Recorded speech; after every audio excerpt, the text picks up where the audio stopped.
Hello everyone, welcome back to another video. Today we're playing some Raid Shadow Legends, and this is a Kale guide.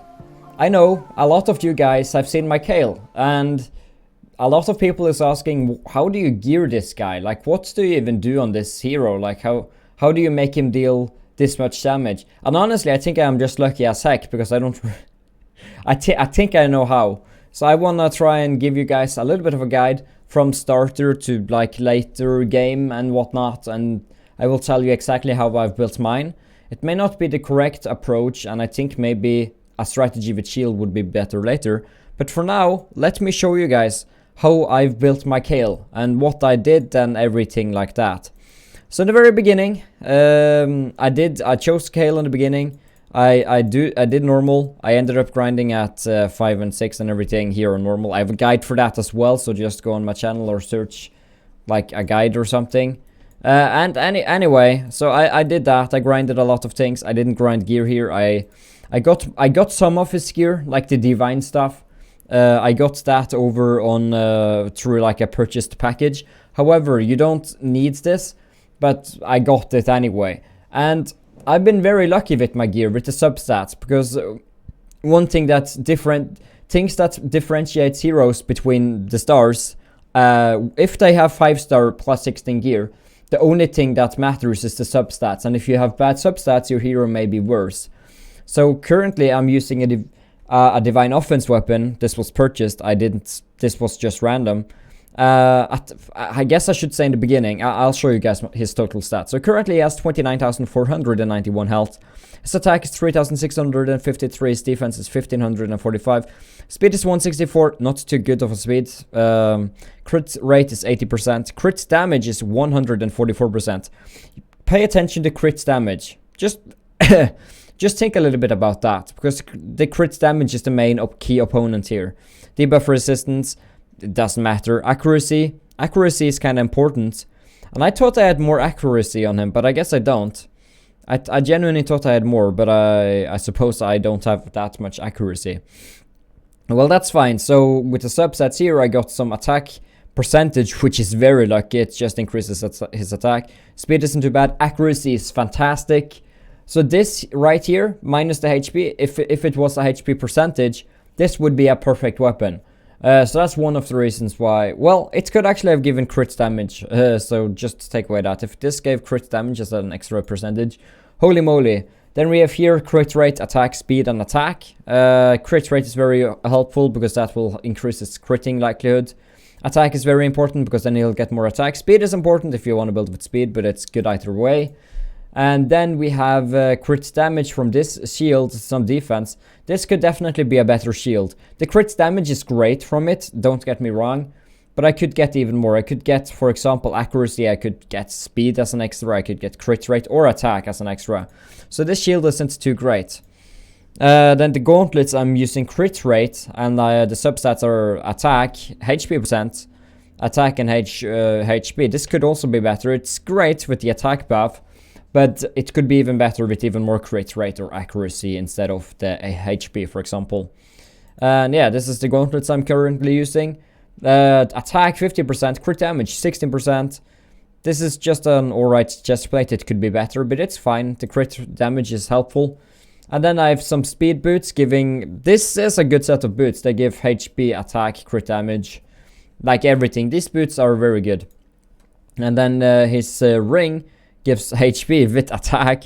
I know his attack would go down if I chose like an attack ring. Or wait, I think I'd lose like... I think I'd gain like 20 attack or something, but I decided to go for the HP ring purely because I barely lost any attack, and why not? It gave some nice stuff anyway. Then the necklace gives a lot of crit damage. This is a very big one for crit damage. It also gives accuracy, which is very good. The rest is kind of meh. Maybe resistance is good. I don't even know. Then I have a resistance banner giving 12% HP actually, which isn't too bad. Some speed, some defense, and a little bit of attack. The HP is the big one there, but then again, the substats could be better, and these things could also be 5 stars, which I haven't been as lucky to getting because I haven't grinded that a lot. One thing early on, in my opinion, is to level his skills. I think upgrading his skills isn't bad at all. Yeah, he will simply just get much more damage. So once you have finished his skills, like he will he will have a 20% damage buff from Acid Rain. This was a big deal early on, having a 20% buff on the Acid Rain skill, because that skill will save your life. Like, that will be your main skill. And then you of course have Dark Bolt, which isn't too bad, but it's in the very beginning. I don't think it's too necessary to have that highly leveled. Unfortunately, you can't choose which skills level up. It's random, so you'll just have to count for the best. Disintegrate isn't too bad either, I suppose. These things are very good for clan boss, but I assume you'll just focus on like arena or campaign or something. But for clan boss, I guess it's kind of useful to have the simple skills like that. To be able to 6-star, well, to be able to 3-star all of the campaign, I used this guy and I used the Jisoo. I don't have Jisoo to show you guys, but I put shield or HP stuff on him. And the things I couldn't solo with Kale and Jisoo, like Kale would die, I would just do it with Jisoo alone. And I think everyone will get Jisoo, right, from the starter thing. So don't waste your Jisoo, because he and a decent Kale can make you go full freaking 3-star. I think my Kale was 5 stars at the time. I think I have probably video proof of when I actually did it. But I think my Kale may have been 5 stars when I 3-starred all of campaign, even brutal. He may have been 6 stars, so I may just be speaking crap out of my mouth. But anyway, with a good Kale and a good Jisoo, you can probably finish campaign with 3-starring everything, getting the Sacred Shard, hopefully getting like a Tomb Lord or a Ray or someone I have, because I'm super lucky, it seems.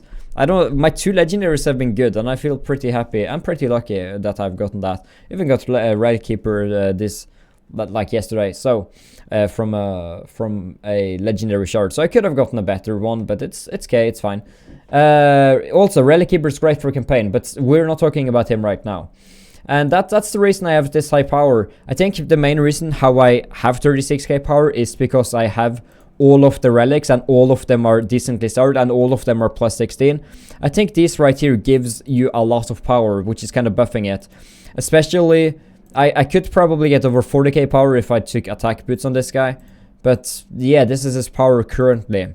His skills is leveled, we've talked about that. I'd suggest using a Speedy Boy in Arena as the main aura. Then we'll head over to Masteries. This is for like mid/late game, I suppose. Once you have gotten all of this gear, you've gotten a good amount of gear, you've grinded for it, you've gotten a nice set, like you have full epic, you have 5-star, you're doing good. You're finished with campaign, you have heroes to help you. Good heroes for Minotaur. Then I'd suggest focusing on Minotaur. Before patch 1.7, Minotaur was kinda it was very slow. It was between 1 and 3 scrolls at stage 13, which made it kinda useless. But now it's between 3 and 5. So stage 13 is basically like stage 15 was before. Of course, it's useful to do stage 14 and 15. But it is doable to just grind up masteries on stage 13 if you want to do that now, as the update has improved the amount of scrolls. But obviously, if you can do stage 14 or 15 in a similar time, I sincerely recommend that. I've done stage 15 and 125 with my masteries, so that isn't too bad, I guess. I don't do that every time, but I was lucky once. I think I spent like, I guess approximately 1 minute 40. Anyway, let's get back over to Kale. So this is how I have it. I followed a Reddit guide. That is also linked in my Discord server, which you can join under hero tier list. I think it's the second link there. It also just says masteries list, so that's kind of cool. So I decided to go for crit rate, because the higher crit rates, the more chance he has to like do double damage. Then I ended up going for Heart of Glory, because this guy is fast, right? Or even then, he does have shield, because my other heroes have shield. So if you have a team with shield, the shield set helping your Kale, hopefully remaining full HP, and hopefully he will hit before the enemies, or like at least he will, if he stays with full HP, this is just additional 5% damage, which is great, because then it's just 5% extra damage. Crit damage is very good, of course. Here, accuracy is very important, because accuracy increases his likelihood of putting poison and other debuffs. So accuracy is it's very, very, very important on Kale. Don't forget about accuracy. Accuracy is Very important for Kale. Okay, great.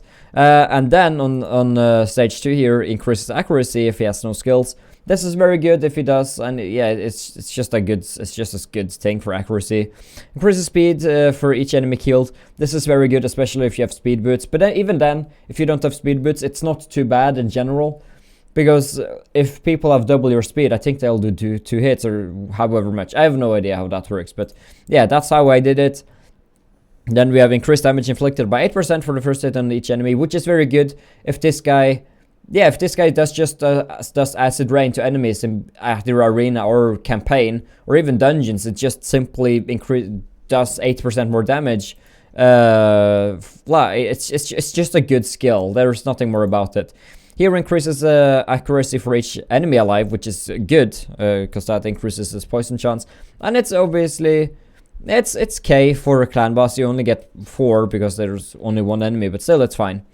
And here I just have a 30% chance of decreasing the cooldown of a random skill by 1 turn if the damage inflicted skill is... Yeah, it basically has a 1 in 3% chance if if you deal over 30% of a target's max HP. This is kind of useless for clan boss, but it's good for campaign. It's good for campaign. It's okay it's great for arena as well. It's not too bad. It's not too bad. And here I have Lore of Steel increases basic set bonuses and basic artifact sets by 15%. So this just basically, as this guy have many individual sets, basic attack sets I think means just defense, HP and attack, for example. So if you have a full attack set, this is very good. Also, if you want to go further in campaign, you just use lifesteal. Lifesteal will help you. I used lifesteal when I did campaign, so lifesteal isn't bad. It isn't bad, so you can use that for campaign. There's no problem there. And then I did decrease targets meter, AoE meter, turn meter. So basically, when he does his AoE skill, he decreases enemy's turn meter by 5%, which may be very good. It may be good because they may have been at 95% or 100%, and you made them like at 95%. So this is okay. And it's not bad at all, especially I guess it isn't too bad against clan boss because once you just decrease the turn meter. I'm not fully sure how that works, so but that's what Reddit told me. So don't okay, great. What is this one? Yeah, that's fine. And then on tier 5 I have Master Hexer. So it just has a 1 in 3 chance to extend any debuff. So extend poison, for example, on clan boss is very good. Or it's just it's very good for bosses. This skill right here, it's very good. It's a very good one. It's not too bad at all. I also kind of wanted to do Spirit Taste, but it's kind of useless because my Kale is he's a bit squishy, so he will definitely die before my other heroes. I think Ethel will die even quicker than him. But yeah, it's just simply not worth doing that. Then Sniper. It doesn't matter. I have such a good accuracy, I thought, until I saw it properly. Yeah, it would have either been Sniper or Master Hexer, and I chose Master Hexer. I think that's better. Then I chose Blood Shield, places a shield buff if he kills an enemy, which is great. Then he will survive longer. Then Kill Streak, it will basically increase his damage in arena and campaign and all that. And then War Master, because his main damaging skill is... Yeah, he has 2 skills, but his attack number 1 is just 1 hit, and his second attack is just 1 hit. So I think War Master is probably better on this guy. So there's 60% chance of inflicting a lot of... Yeah, read that skill on your own time, I guess. It's just such a long skill description, man. And once you have all of this, once you have your ultimate Kale and you can do arena well and all that, you can simply do this. He's a great one for just grinding up food. If you haven't seen any videos of mine or anything like that, I guess I'll show you how quickly he grinds. It's not as quick as, for example, Queen Ava, which does it in 8 seconds.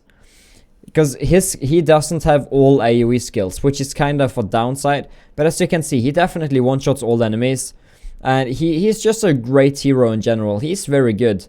Like, just look at the damage he's dealing. This is a very good way to just grind campaign. You can grind most of campaign. You shouldn't want to grind red stages. That's also explained in my guide video on grinding silver and whatnot. And then you get a shield, and then you just sell it for 25,000, and that's how you make silver, basically. That's also in the guide. And I suppose I can just simply show like show how strong it could be in here as well. So let's do a battle. For people who's watching my normal videos, which you also may be one of those viewers, this is how much damage he can deal once you have completed. So yeah, I'm using an attack buffer. My team is kind of built to help him a lot though. So now he will deal a crap ton of damage. But this is how strong your Kale can be if you've built them kind of like how I have, and that's how strong he is. And then you can just do like an ATL or something to finish it off. So Kale is definitely he's a very powerful hero. There's nothing bad about him. And once you've done that, I guess he's a bit squishy, but that's about it. I've set the stats. But I think that explains the hero in full. So, if you guys did enjoy, leave a like, subscribe. If you have any more questions about him I didn't cover, leave the questions down below. And I will talk to you guys next time. Goodbye.